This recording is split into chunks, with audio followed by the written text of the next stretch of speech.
morning. My name's Charles Hirschhorn. I'm the president of Otis College of Art and Design. I'm thrilled to be here, and I'm thrilled you all are here. This is the first time in 3 years that we've been able to do this in person. It's exciting to be at the Central LA Public Library, so thank you for joining us this morning. I'll now refer to the notes I've been given. But we're here for the release of the 2023 Otis College Report on the Creative Economy. Today's event is being live streamed and recorded and will be made available on our website, otis.edu, this afternoon. Following today's event, the entire 2023 Otis College Report on the Creative Economy will be available on our website, again, otis.edu. And we encourage you to let other people know, use the resources yourself, and then for attending today, we're also going to be sending you and probably everyone watching online a brief email survey so we can learn more about today's event and get feedback on today's event. The Otis College Report on the Creative Economy is in its 16th year. It provides insight into the impact of creative sectors on the economy of Los Angeles and California. The creative economy is roughly 15% of California's gross regional product, 15%. The creative economy is essential to our region and to our state, and today you'll hear the creative sectors are still navigating a period of change and adaptation due to the pandemic. I don't want to spoil or give away any of the headlines, but the creative economy is outperforming the rest of the economy in the state of California, so it's actually growing and rebounding faster, but Adam will fill you in on that shortly. As part of the engine of LA's creative economy, Otis College is preparing a diverse new generation of creative students to succeed in dynamic fields that range from fashion and toy design to animation, game, and entertainment design. As a result, it's important that we understand as a college and as faculty and staff and establish the emerging creative sectors that will be employing our students.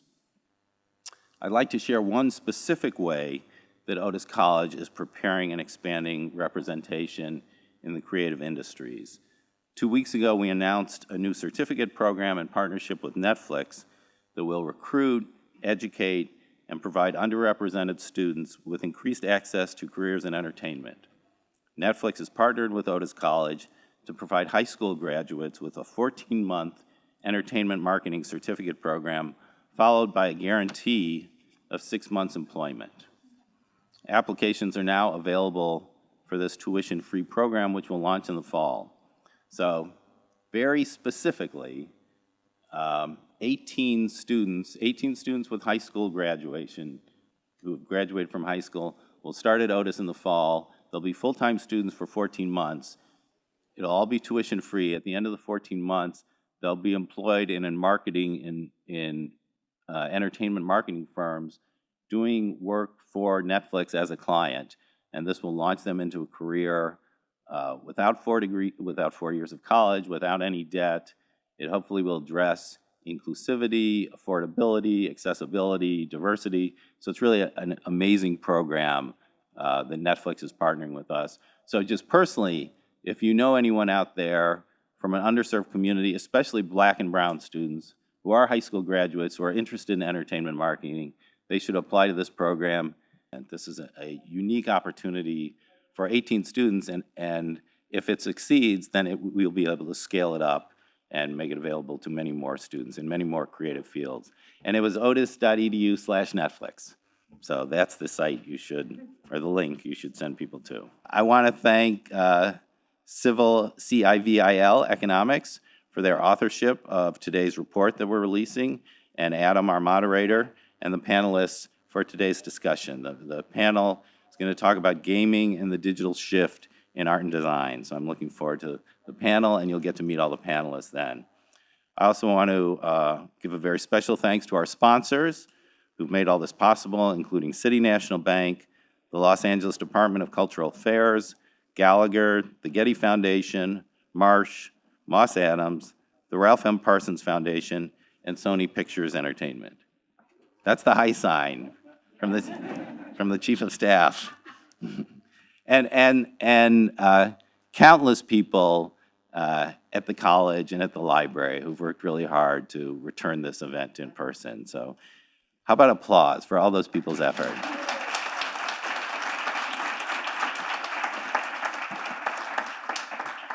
I would like to welcome our special speaker, Mayor Karen Bass, who is not only a big supporter of Otis College, she's an Otis College mom, a parent of an Otis College graduate. So she has always been a big supporter of the college and an advocate for art and design education throughout her career. As our new mayor, we're grateful for her continued support of the creative economy in Los Angeles and throughout the state. So please join me in welcoming our new mayor, Karen Bass. Good to see you. Good to see you. Hi. Good morning, everyone. This is an exciting day in our city, and I want to thank you, Charles, for that introduction. It is good to join you all again. It's nice to actually be in person. Last year, we had to do this on screen, but I am always glad to be a part of Otis, anything that Otis is doing, and as was mentioned, I am an Otis mom. My son and daughter-in-law are Otis graduates. I want you to know they're doing very well. Very well. They're both toy designers, and so that has definitely made me a champion of all that Otis has to offer. So with this annual report, Otis provides us with a critical tool for gaining a clear, comprehensive understanding of that impact. Not only that, but this institution is a pipeline of talent, a place that fuels our creative economy by graduating highly skilled creative professionals who contribute so much, not just to our economy, but to our culture. And one thing that is so wonderful about our city is that our city truly impacts the world. And one of the most significant ways our city impacts the world is through the creative community and the creative economy. So I just want to take this opportunity to say thank you to everyone at Otis, the leadership, faculty, board, and students. Thank you for your insight and your inspiration that you provide, and thank you for playing such an extraordinary role in our city. This city stirs the soul of the world with our movies, music, architecture, and fine art, and Otis is critical to that creative power. And as creative people, you all know the power of art and design to shift people's thinking, to change cultural norms, and there's so many examples of that. Well, in Los Angeles, we have our problems, but I think of one way that the creative community has impacted culture is when it comes to social issues like the environment, or even issues like marriage equality. You can turn on the TV now, and it's not surprising to see examples of that. Well, I'm hoping that the creative community can have a role in impacting our number one problem we're dealing with in the city, and that's homelessness, in a way to get people to think about, to put a human face on a social problem, and to help change the norms so that we have a welcoming city, which we do in so many ways, but we also have to think about the income inequality. And I know that the creative community not only impacts that in terms of employment and so many different opportunities in the creative economy, but also in terms of cultural norms. So I look forward to hearing about the report, the results of the report, and actually sharing it all around, because everyone in the city needs to understand the role of the creative economy. It's not just movies. It's not just the fact that people feel their blocks might be interrupted because of filming, but to appreciate what that means, because it is absolutely a contribution to our economy and to our country. So thank you very much for the opportunity to greet you today and to continue on doing the wonderful work that the city needs. Thank you.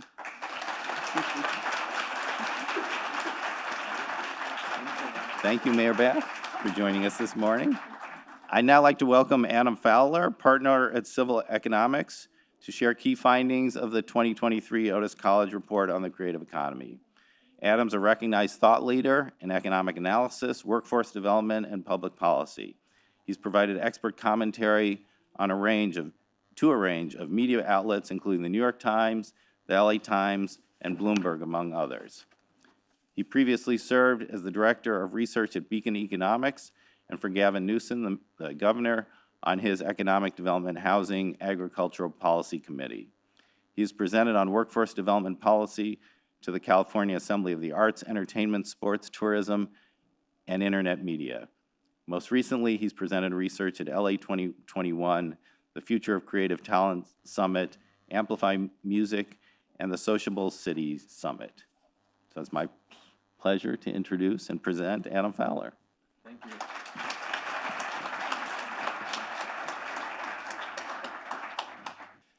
So yeah, we're excited to release today's report. I've got 20 minutes. That is not a lot for the 175 plus pages you will find in PDF form online. Please read it. The last 2 years' reports, I think, are really good in read together. The last report, celebrating 15 years of this report, is a 15-year time series of how these 5 sectors have evolved, where we've seen growth, where we've seen disruption, and what that means for California and the Los Angeles economy. This work is always a lot, and it's quick. The final data we need is released in November. Christmas is always the Otis report for the team and I want to thank my colleagues Uday and Alyssa who do that work every year. We're very passionate about this work. The work is a little different. I think all of us as economic consumers turn on NPR or listen to news that has a data release every month about jobs. Those jobs are sourced from data that's very different than what often captures the full suite of how people work in the arts and the creative economy. And in this year's report, you'll see a little bit different of a breakdown on gig employment, self-employment, and then again, those jobs that are W-2 payroll jobs. We think that's important as we see the rise of digital platforms, folks that have things like Twitch streams. That's real economic activity happening, and we want to talk about and think about what that means for the region, especially as we make policy for the next decade for these industries and for the talent that lives here in California. With that, I want to jump in quickly and give you some highlights and takeaways. We've got the highest of the high in terms of the economic rebound, and we've got the lowest of the low, really, under the umbrella of the creative economy. And we want to talk about each of those quickly, give some feedback and thoughts as we tee up the panel that looks toward the future of all 5 of these sectors and how the digital disruption we're seeing, both in gaming but in visual effects and adjacent sectors as well, is really impacting these things. I would start with saying, whenever we do any sort of work, I think 2 questions come up for us. I think we think about what story are you telling and why are you telling this story? What story are you telling with this report has always been a California story. It's been a Los Angeles story. It's about the creativity of the people that live here, the businesses that start here and expand here. It's a California story, this report. The why has changed a lot. Last year when we talked about the early years of the report, that was in a period of global austerity coming out of the Great Recession. That was in a period when the default setting for policymakers was cut, cut, cut. Arts needed to advocate that they were part of the economy and needed the support and investment like other sectors needed. Now, I think we're in a period of disruption, and disruption by its nature is really kind of confusing while we're in the middle of it. And a lot of what we're seeing is a shock from a global pandemic, but we're also seeing the shift in work, how work is done, what work looks like, what creative objects are, both in physical form and digital form. And so as we think about the why, I think for the diverse group of people I see in this room, one of the main takeaways is we've really got to cross-pollinate more. When I end this and turn it over, one of the things I want to flag is that the large economic impact numbers we tout every year catch the eyes of jurisdictions around the world. These numbers are large, they're meaningful. The multipliers to other adjacent industries are large and meaningful. And other jurisdictions around the country say, how can we have some of that? Oftentimes in California, we've had early success when vaudeville and folks moved west from Europe, from New York. We've been, I think, sometimes under the impression that what has been will always be. And during the period of transition we've seen from the global pandemic, the digitization, other jurisdictions around the country and around the globe are coming in hard. that's tax incentives, that's workforce development investment, because these jobs matter and they impact and are impacting adjacent industries. When we talk about gaming, when we talk about extended reality, virtual reality, we're talking about training automobile manufacturers in simulated worlds. Those worlds need artists to design and build. And so I really want us to talk to each other. If you're from an arts foundation, talk to someone in tech. That's going to be really important as we move forward and keep the California story strong. Where people live and where they work matters a lot for our fiscal health of our cities and for the quality of life we have in the state. So our 5 main sectors, I won't belabor this: entertainment, fine and performing arts, architecture, creative goods and products, and fashion.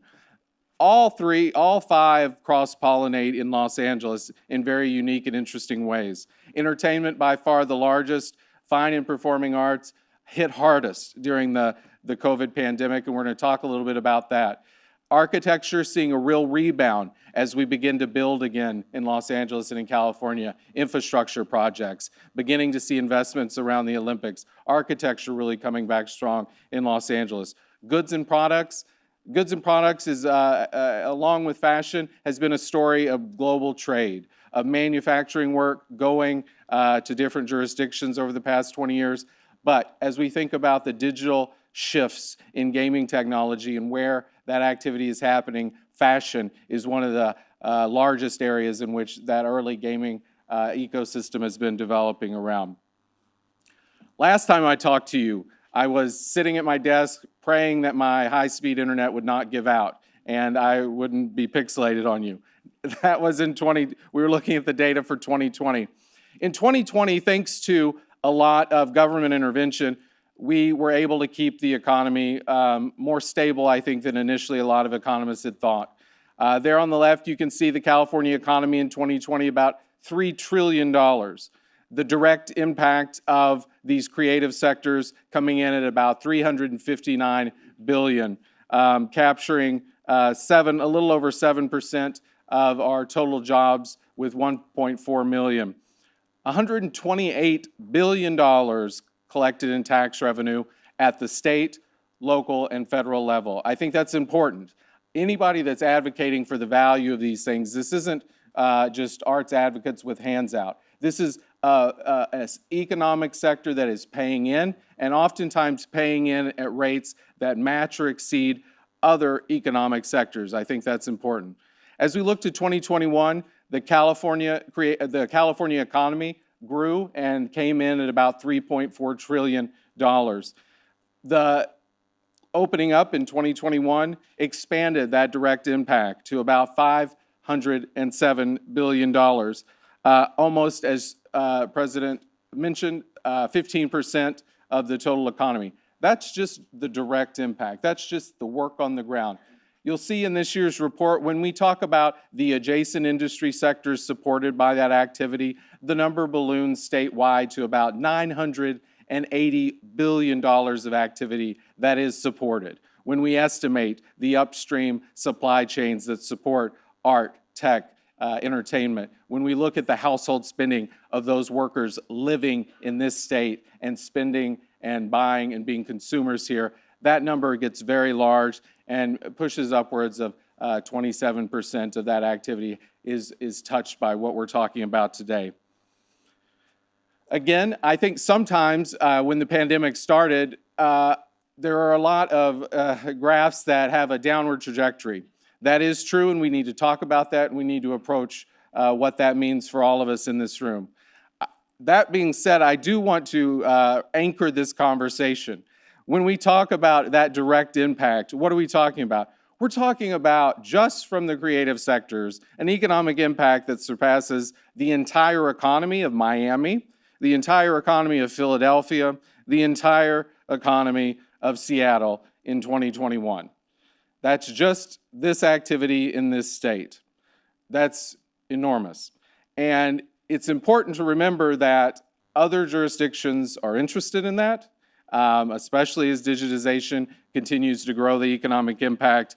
What happens within our borders, the exciting creative activity, folks are looking at how to poach and move that to their jurisdiction, whether that's another state or another jurisdiction around the globe.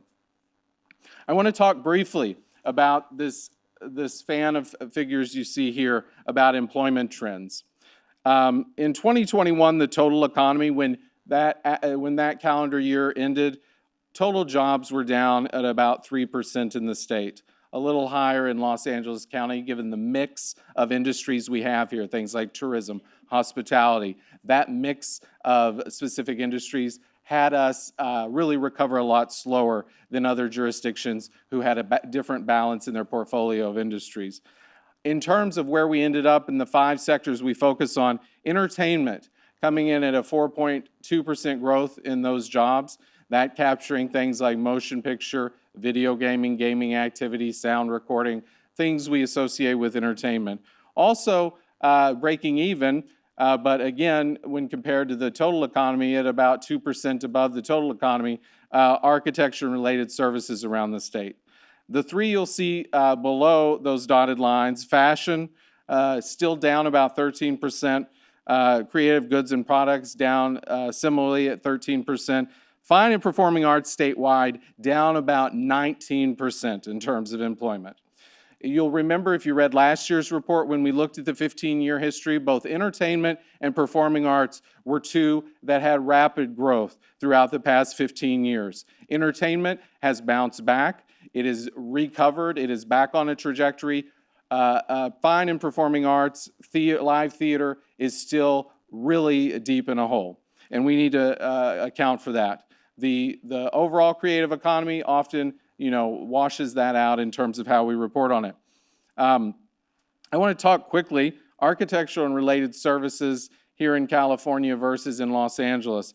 Again, that roughly 0% over the 2018 through 2020 period statewide.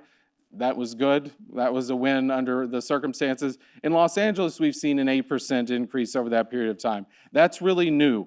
Los Angeles has seen architectural activity, both architects move into other adjacent industries, but we've also seen the activity slow down as challenges around zoning, building, et cetera, just slow the amount of work that can come and be on an architect's desk. As we begin to build infrastructure projects, we think about transit-oriented housing and other policies that fast track some of that. We're seeing architecture come back, and that's exciting, especially in the Los Angeles region. Fine and performing arts, both down at the state level and at the county level. About 15.5% down in terms of employment count over that period of time.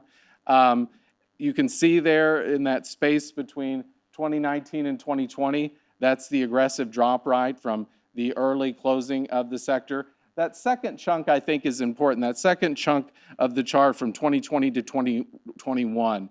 That period of time when vaccines begin to roll out, we still see a flat line in both at the statewide level and in the Los Angeles level for fine and performing arts. That's important. Los Angeles County doing a little bit better. That statewide number driven by some really hard hit areas throughout. Some of our smaller regions in the state have not held on as well as LA County has. Important to take away, I think, from this year's report. Entertainment, again, if we think about outperforming not just the creative economy, but the economy overall, a shift to digital really put the wind in the sails of this sector.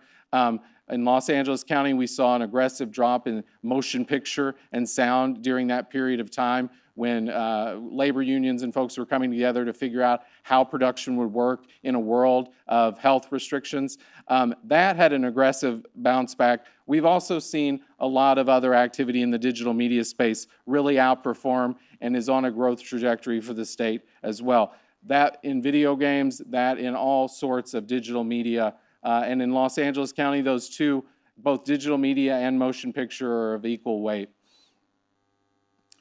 I want just to summarize really quick before we look forward. Looking back, we've got some work to do in our performing arts, in our fine arts sectors. We've got some work to do, and I think we've got to think about how we do policy differently. Physical goods, business models that required in-person activity, those were really vulnerable. We need to think about how folks in tech, how folks in adjacent industry sectors can lean in and maybe help these small performing and fine arts folks think about digital goods and products. One of the beauties about all of these sectors is that they are export goods, and especially when they have a digital footprint, that we don't just need people here in our neighborhood to consume them. We've got a whole global market that consume them and bring that money back here to our communities. So I think as we begin to think about these numbers, and especially those performing arts organizations and firms, that we think about how we can bring folks together. Is there someone at the opera that is talking to someone in a digital tech space? Those kinds of conversations are going to be really important as we move forward. So summarizing, where with both last year's report and this year's, last year showing an almost 2-decade trend line of like what has the world been, this year's report really leaning in through the years of the pandemic. Digitization, where we saw an ability to pivot and recreate our world digitally in whatever form, those sectors were very strong, and the rebound continues. Business models, those in-person business models have been hit very hard. The adjacencies of performing arts are so very important, not just to Los Angeles County, but in communities across the region. We see that impact when we look at the number of nightlife establishments in our major urban areas. They've been decimated. The adjacent hospitality, other industries in those regions where performing arts is still struggling to get its footing have been hit really hard, and that is really one of, I think, the key takeaways that we don't have a clear answer for what that looks like in another 5 years. I want to shift quickly before I introduce the panel to talk about gaming. I think 5-10 years ago when I was the weird millennial economist talking about gaming, people were a little skeptical. I understand. When I was in high school, I got seasick trying to play video games with other people. I could never do it. So I wasn't myself on board. What I want to talk about is not the buzzwords of the moment, but really the things that are happening. I think we've all seen in our newsfeed enough about the metaverse. This isn't about the metaverse. This is about a whole economy that's opening up across a lot of different spaces. And gaming isn't new. A lot of what is labeled as gaming, if we go down the list of those titles and those game ecosystems that have the largest revenue, have the most users, have the most subscribers, they're not games in the way you think of as a game. They're communities. They're building things. When we look at the numbers of an Animal Crossing, you're basically gardening, from what I understand. There isn't a game in the way we think about game. And I think that's important, right? Because all of us, whatever industry you were in, we were using tools like Zoom. We were using tools to recreate a digital version of our life. And I think a lot of those communities, while they get labeled under games, are exactly the technology that we're seeing move forward. Export trend, we have seen video game and video game content in this country rocket. The last 5 years, we've had a 50% growth in that export activity for video games. They are continuing to bring money into our country and especially into our state in terms of that global consumer base. We've seen a little bit of a flat line in audiovisual services, given just the ability to show movies and things like that in theaters, in public spaces. But video games in terms of an export industry has really been through the roof. As I tee up the panel, I do want to talk just for a moment about extended reality and what we're talking about when we say gaming. We do need better language. I think myself, gaming is so limiting really in terms of thinking about the opportunity both for economic mobility with our talent, but really supporting entrepreneurs and folks like that over the next 10 years. We're really thinking about a scale of digital activity that's going from the physical world, the you and I here, to a highly immersive virtual world. And along that way, we've got things that are augmented. So, when we play Pokemon Go, when you put the Snapchat filter over your face, when you do things that are laying a digital component over the real world. Mixed reality, when IKEA helps you place furniture in an empty room, when you're able to try on glasses.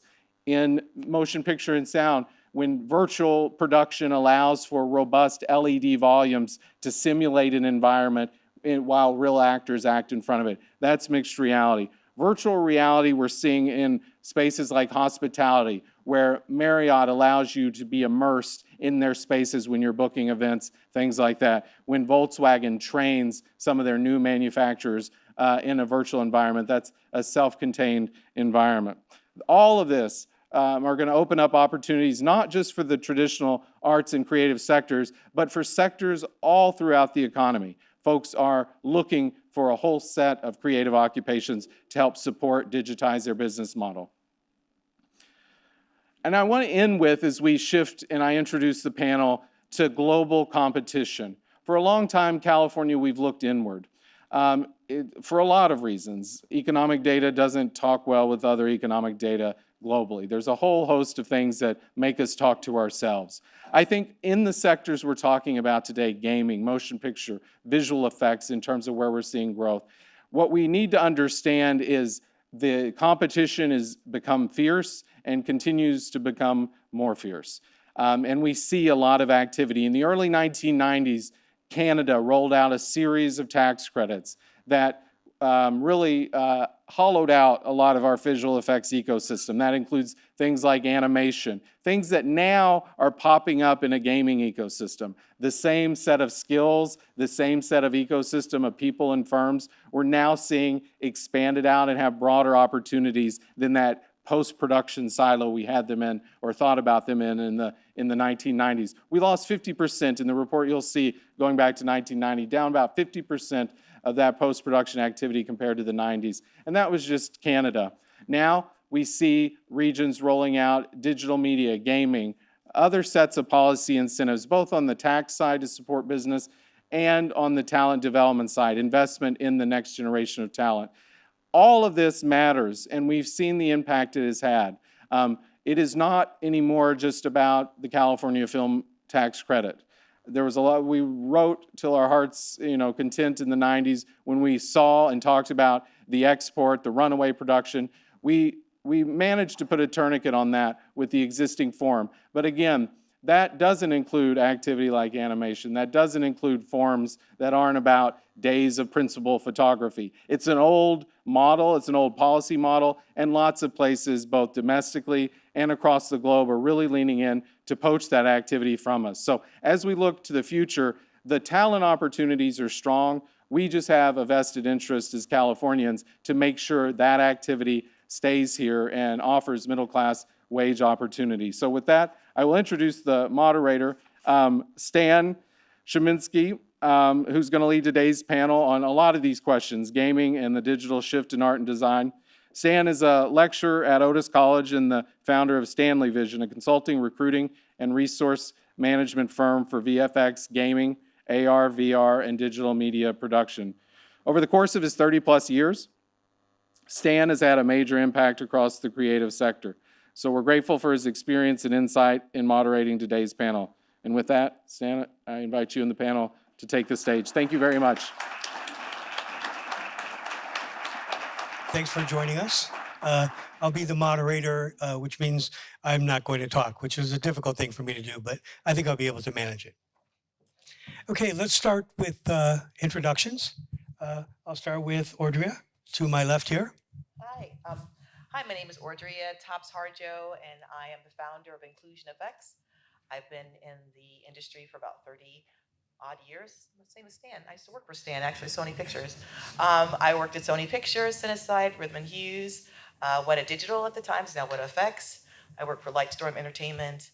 I was a COO of a small game studio in New Zealand, and now I'm a movie producer. So we come full circle. So that's where I am. Thanks. My name is Pelle Chanel, that's a Swedish name. And I am a proud member of the Board of Governors at Otis. And my day job is the Chief Creative Officer of Activision Blizzard. So I'm in the game world. Hi, everyone. My name is Julia.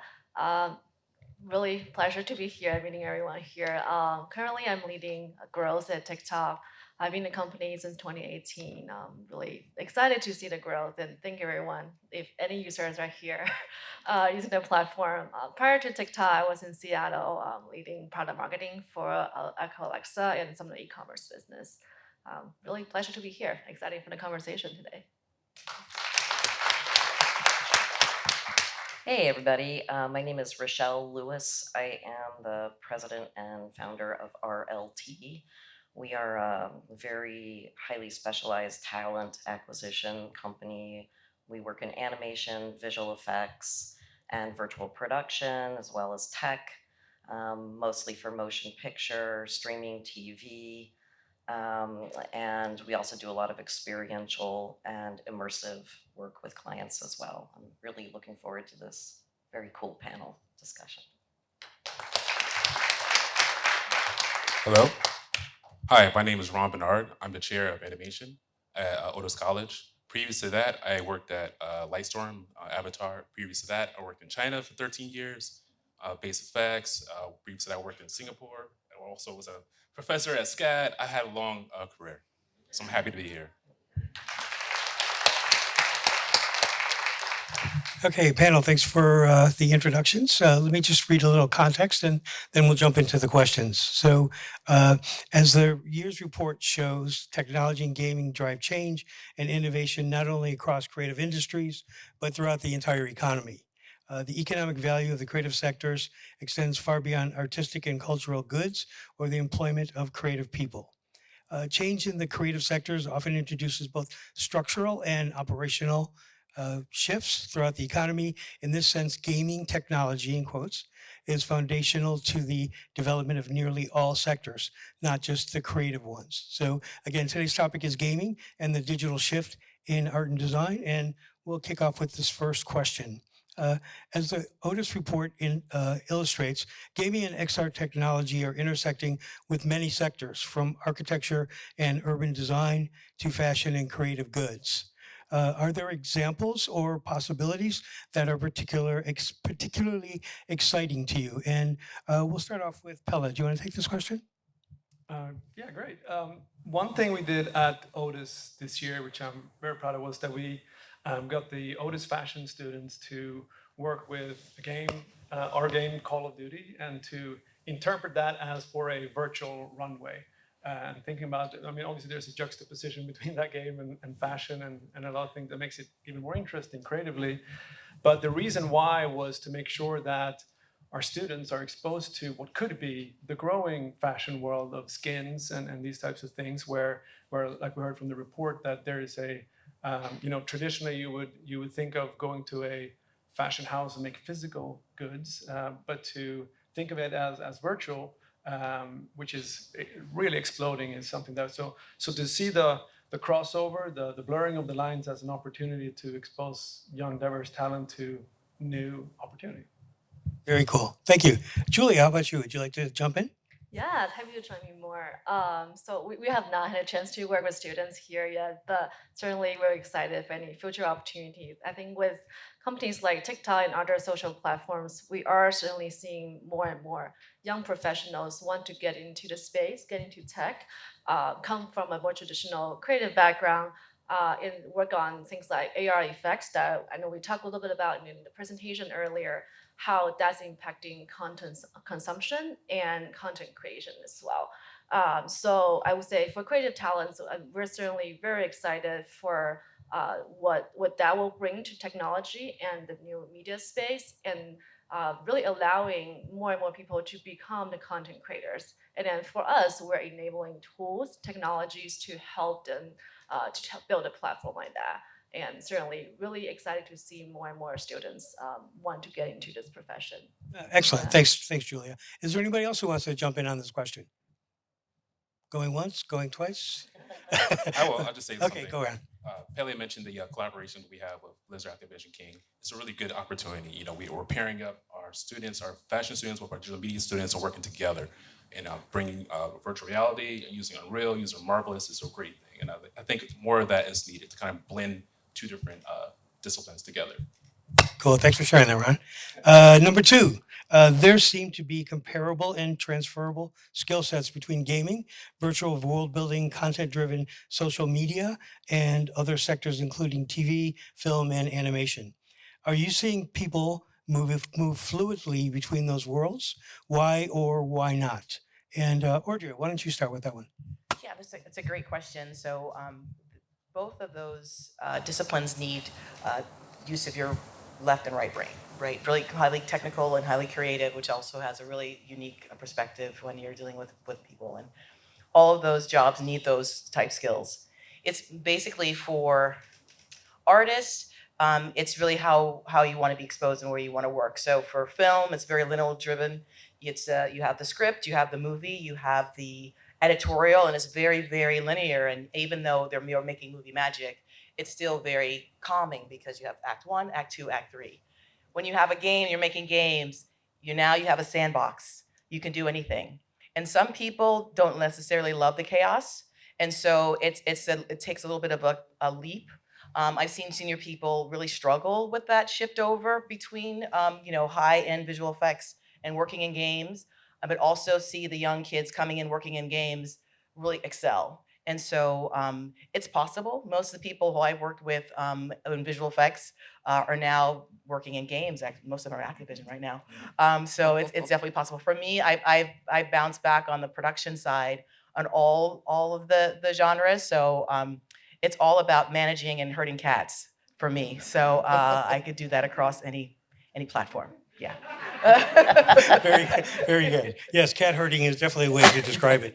Rochelle, how about you? Yeah, so talking about crossover, it used to be not too long ago that if you were going to put a career forward in visual effects, I mean, that was a very different group of people than would go and work in animation for feature.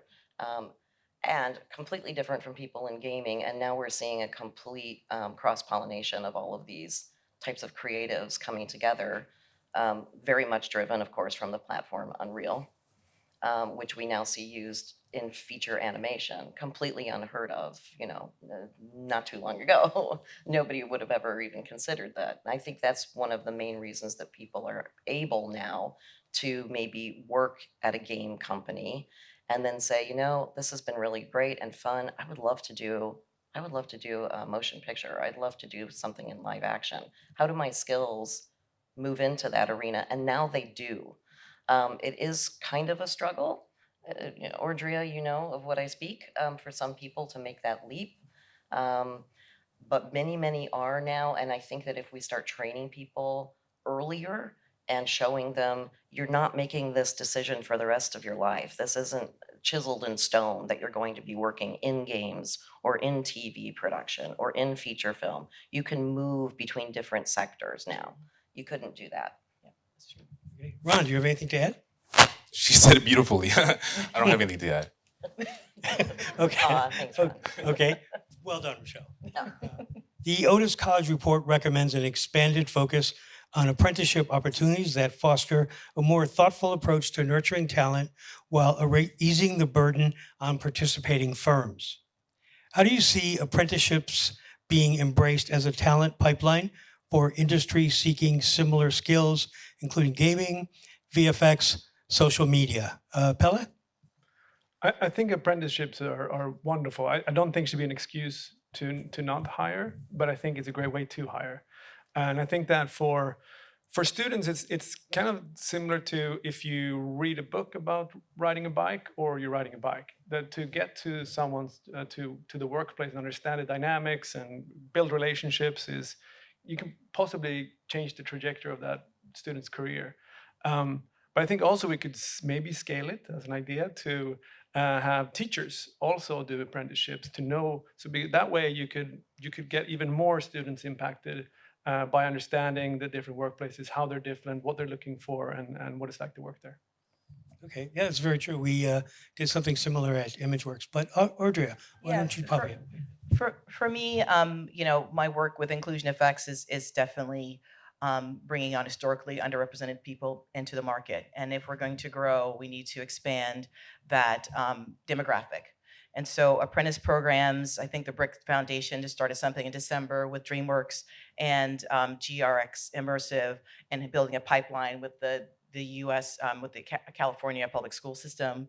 And it's a 12-month program, and they have a pipeline where they bring in professionals and build a curriculum, so whereby that they will be successful when they get into the job market. I think if you have multiple programs like that, specifically target that area, I think it only grow, because right now it's the gaming was at 3% diverse. The rest is very homogeneous, and I think it can only get better if we open up that field to more help. I think that'll be great. Completely Stan, agree. could Thank I you. say something into this too? Because we've always had internships, right? And internships are like the golden ticket to the chocolate factory. Because I think so many creatives feel really kind of terrified about entering the castle. You know, it's scary when we look back at our respective careers. I'm sure we've all been in that position where it's like, oh my God, you know, how do I get into DreamWorks, you know? And I think that when you're talking about apprenticeships, I think that that's more than an internship. I think that these studios and tech companies and game companies, whoever, need to really partner with these schools and grow the talent that they know they can employ. You know, back in the day when I was running recruitment for Digital Domain, we didn't have enough Houdini artists. Everybody needed Houdini. Well, they weren't being grown because the software was so incredibly expensive that schools couldn't afford to purchase seats and train people. So we went up to Vancouver Film School because they were the first, they were always there, like, you know, what can we do? What can we do? And we worked with them and Side Effects and got a bunch of Houdini seats in there and grew this is where we were incubating these Houdini artists. And of course, then Side Effects took that to other schools and said, God, this is a great idea. We need to do more things like that with not just, okay, here's the schools, here's the industry, where's the bridge? Right. We need to build really, really seriously long bridges that reach into these students well before they're in their senior year. Completely agreed. My work at Otis is mostly working with graduating seniors. And this semester, I'm teaching a sophomore class. And because of my background in recruiting, everything is just focused on how do you get a job. So I'm giving I gave a lecture on Wednesday on SEO, search engine optimized language, ATS systems, Boolean strings, keywords, and how this all affects your ability to market yourself. But Julia, how about you? Yeah, I would say even though I had a lot of internships back in the days, and I would say the reason why I'm still so involved in campus is because I really value those experiences, what we call internship but not apprenticeship. How valuable those experiences are in exposing myself to the real world and what it's like. And I don't see the transition, which is so much smoother. So I fully supportive of that and really encourage more professionals like us to get more involved and see how we can support different colleges. Even though I went to school in the East Coast, but now I am actually pretty active in the LA campus across different schools, just so then I think there's other ways for me to really contribute here. Thanks, Julia. So how can California's educational system and creative sectors develop these pathways to provide greater access to careers in these sectors we're discussing for underrepresented talent? I know, Audrey, you touched on this previously. Is there anything you'd like to add? Yeah, so for me, I think it's so important to show underrepresented students that there is a job and a chance, because I think they don't see a lot of people in the business that look like them. And I can tell you firsthand that it's really daunting to be in a situation where the only is one. What's that support? Who is there to guide you? So I think what my work with Inclusion Effects is building the bridge of all those kind of unicorns out there and showing that it's possible. And even it's not necessarily just students, but also professional to professional, because we're so desperate. And I would always joke, and when, before Ron got to Lightstorm, it was me in security. Because I was just really the only one there. And so I think it's so important to continue that work and making sure that everybody has a voice and continue on to grow the business. Say that again. I love that story when you told it the other day. Yeah. Ron, how about you? I totally agree. Working together, we always was the first person of color overseas, and we was representative of, everyone overseas. And it was really, really important that other students, other people see that you can make it. And that's why I love the work you're doing with inclusion effects. And there's other programs working with Otis, SOLA and other things that is really kind of bring awareness that, yeah, we are in here. We can do this and you can do this as well. Yeah. Okay, very good. Let me move on to this next question. Content is a shared need across many digital sectors, gaming, film, tech, social media, but unemployment opportunities continue to shift out of the state. For example, post-production employment has declined by an estimated 50% in California over the past 3 decades. And this is despite a record amount of content production and spend. How can California support the innovation, growth, and global competitiveness of this sector? Rochelle, what's your thoughts on this? All right. I have been waiting a long time to talk about this. So, I'm going to time you. oh no, I'm sorry. So back in the day, the visual effects industry, we really took a hit as a community because when the tax credits opened up in Canada, we were forced to leave our communities, move our children, move our families, many times to Canada, to Vancouver, to Montreal. That still exists, of course. I do see more and more coming back to LA, but I'm going to say these 2 words: virtual production. The state of California, if they want to bring billions of dollars back to this state, they need to give tax incentives to companies who are building virtual stages here in a meaningful way. So not just putting up, all of this money to the big giant studios, they already have money, but give them a tax incentive to keep it here instead of putting it up north. They need to keep it in California. Virtual production is used now in everything. Everything you see, a commercial on television, of course, all of the TV shows that you watch on Netflix, Hulu, Amazon, all that they're utilizing virtual production. Of course, it's used in feature film. We worked on Avatar, Audrey, I know you did as well.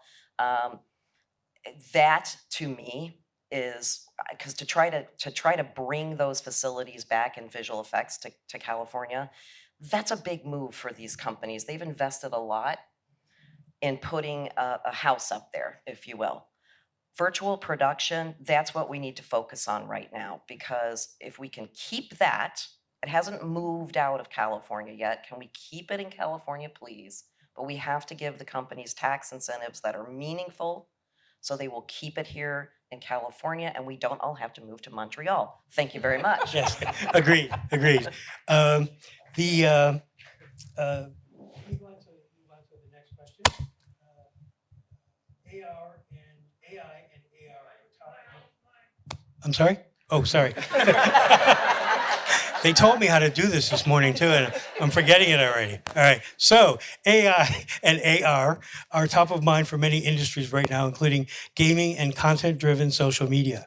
These were among the first sectors to embrace them. What impact do you foresee AI and AR having across digital creative sectors as they become increasingly advanced and accessible?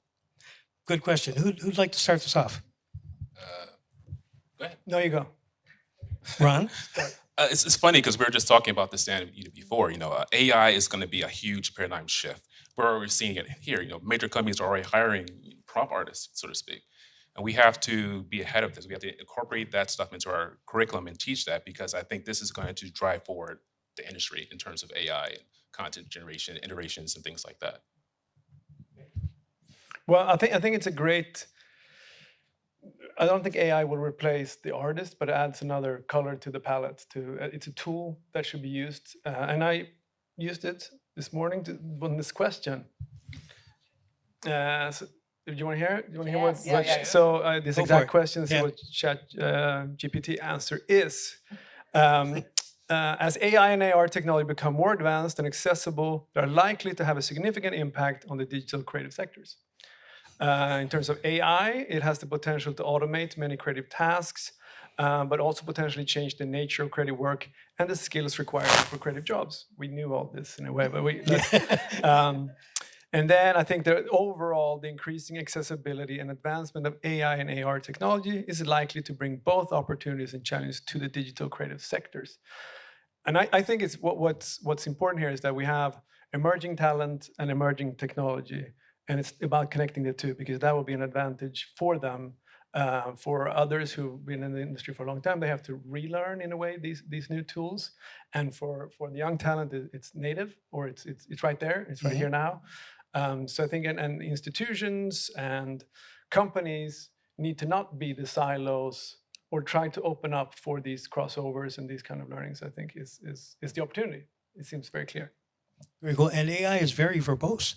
Julia. Yeah, I was going to say, I would say for especially the educators here, because I remember just talking about AI with some of the creatives, I think the first thing usually comes out of it is like, would that replace my job, right?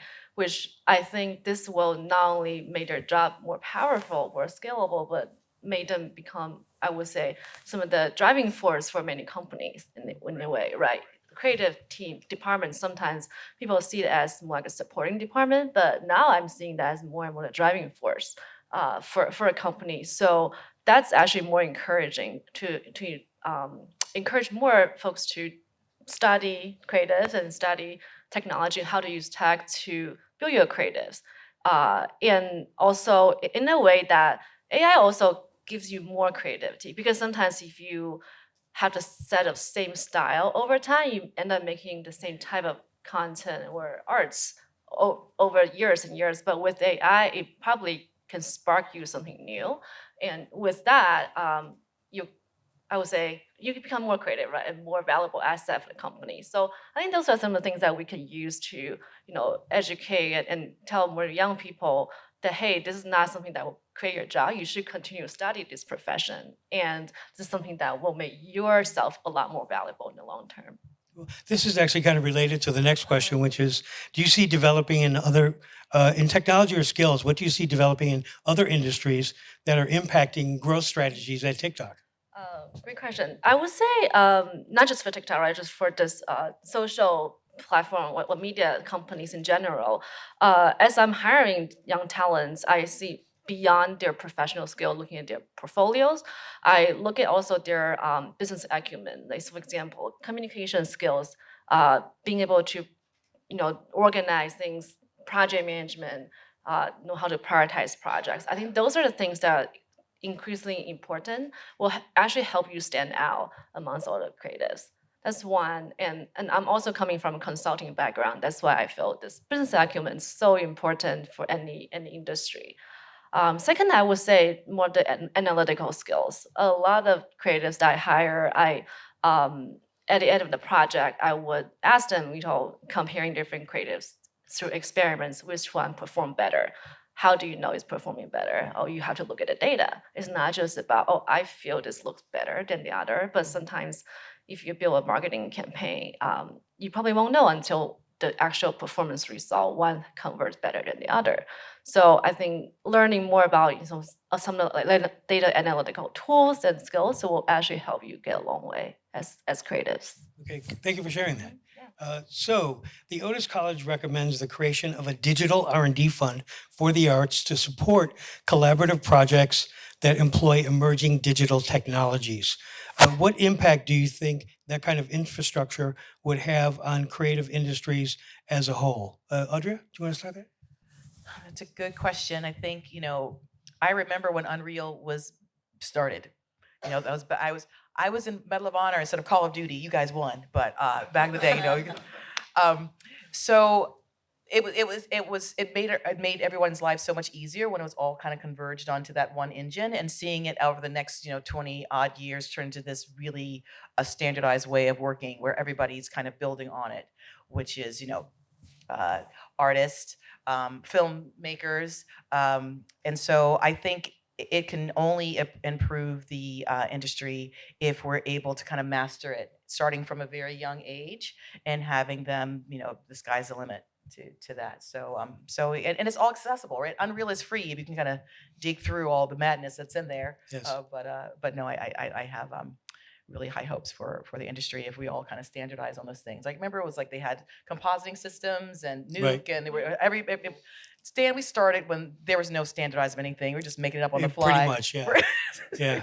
The development of naming conventions was a You know. particular, and color That's timing like that Lux. issues. Yeah, come on. Oh, yeah. Yeah. Anyways, But sorry, you know, I'm telling when more you're talking stories. about R&D, you know, so it's more, it's you know, it's yes, they need to learn Unreal, of course, you know. Yeah. And by the way, that technology will be outdated in 5 years as well. Mm. It's already, you know, and working in like immersive, experiential, virtual production, all of these things are converging. So when we talk about an R&D, it's a bigger discussion than just a platform. Mm. You know, and it really requires a brain trust of individuals from all different sectors of entertainment talking to each other about, well, what is it that we're going to need? Like what do we need right now, but what are we thinking we're going to need in 3 years? Because 3 years goes by really quick Mhm. with Yeah. technology changes. Yeah. So I think it would be a sorry. huge thing to have an R&D fund. We need it. We've needed it for years. Yeah. Pelle, what's your thoughts on this? I think anyone who is in anything around creativity that hears anything about funding is going to be it sounds great. Um, um, but I think it's important to this point is that what is it now that we need? And I want to echo again that we have emerging talent and emerging technologies, and make sure that the fund goes to that. I think when there are, you know, I think make it accessible to the right people, and make sure that it is R&D in the sense that what is far ahead, how can that not be sponsoring things that are happening today but are showing us the way for the future with the right people doing it. Yeah, exactly. Ron, do you have anything?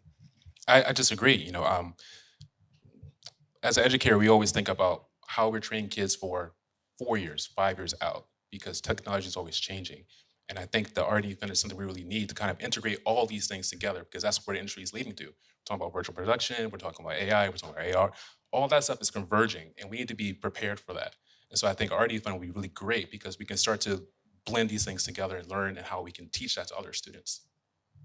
Thank you to the panelists. I think the specific topic that they came to talk about is this digital shift, which is obviously dramatic in the creative economy. The report on the creative economy outlines that.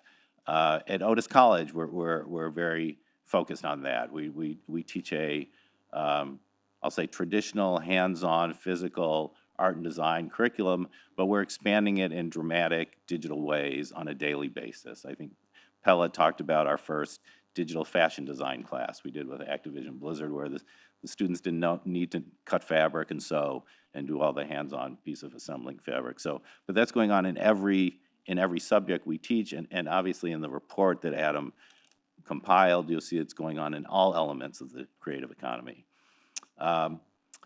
In addition to thanking the panelists, I want to thank our trustee, Leo Lawson, who is my boss since I report to a board of trustees, and the one who showed up today. So Leo, thank you for being here. I want to ask all the Otis staff and faculty that is here to stand up and remain standing. So as I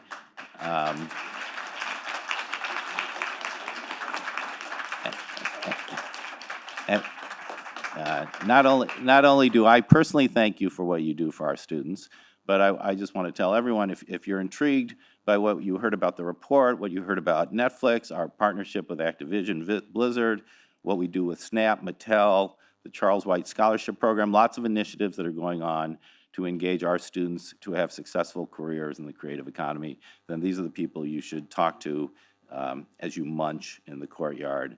But in general, thank you for being here. I appreciate your interest in the creative economy. I appreciate your interest in Otis. You are all welcome if you've never been there, or if you want to come back, you're welcome the weekend of May 11th through 13th. We have our annual exhibition and a sort of festival called O-Launch, where all our students and faculty display all their work, and it's very exciting. So we hope to see you all then. Thank you for coming.